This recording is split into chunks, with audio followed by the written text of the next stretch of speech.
Sementara itu, bank milik pemerintah atau BUMN diminta segera melakukan penyesuaian terhadap kebijakan suku bunga acuan yang dikeluarkan Bank Indonesia.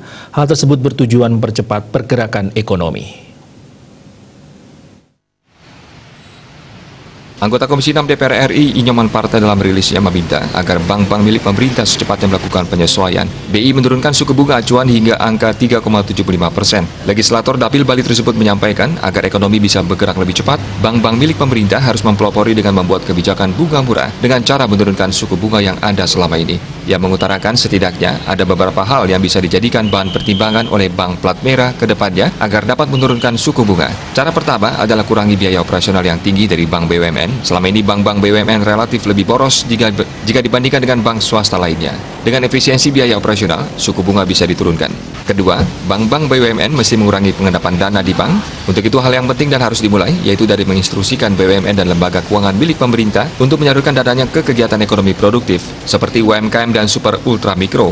Politisi PD Perjuangan itu menyindir, jangan melakukan usaha yang hanya berorientasi uang dan laba karena tidak membuat ekonomi bergerak. Ketiga, jika biaya operasionalnya sudah efisien, NIM bisa ditekan dan bunga bisa diturunkan. Efisiensi tersebut menurutnya dapat dilakukan dengan menekan biaya operasional.